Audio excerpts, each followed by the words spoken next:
దేవుడితోనూ గత ప్రభుత్వం వ్యాపారం చేసిందని హోంమంత్రి అనిత మండిపడ్డారు. స్వామి విషయంలో తప్పుగా వ్యవహరించిన వారికి పుట్టగతులుండవని ఆగ్రహం వ్యక్తం చేశారు. ధర్మవరంలో నిర్వహించిన ప్రజావేదికలో ఆమె మాట్లాడారు. ఎంతో విశిష్టత ఉన్న లడ్డూ తయారీలో కల్తీ పదార్థాలు వాడారని విమర్శించారు. ప్రస్తుత ప్రభుత్వంలో లడ్డూ నాణ్యత పెరిగిందని చెప్పారు.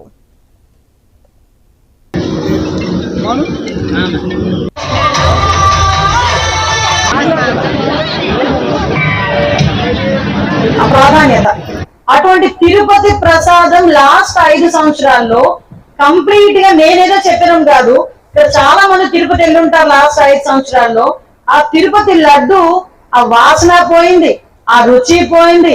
చేతితో పట్టుకుంటే చేతితో ఇలా కనిపించేది, అలాంటి ఇంత చిన్న లడ్డు అయిపోయింది.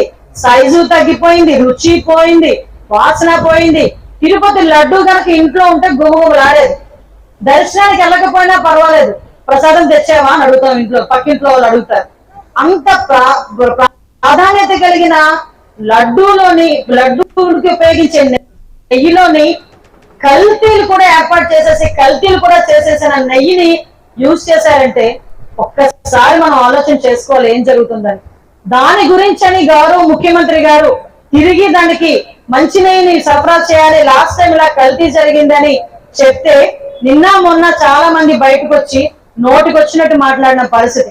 ఈ రోజు ఎవరికైనా సెంటిమెంటే, తిరుపతి వెంకన్న స్వామి అంటే అందరికీ కూడా సెంటిమెంటే. అటువంటి సెంటిమెంట్ కలిగిన వ్యక్తి గురించి ఎవరో కూడా తప్పుడుగా మాట్లాడాలని అనుకోరు. తప్పుడుగా మాట్లాడితే పుట్టగతులు ఉండవన్న సంగతి కూడా అందరికీ కూడా తెలుసు.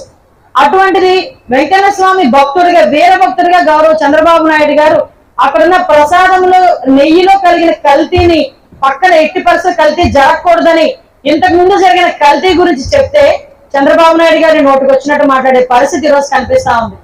మళ్ళా ఈ రోజు మీరందరూ కూడా తిరుపతి ఒక్కసారి వెళ్ళి రండి. ఆ ప్రాధాన్యత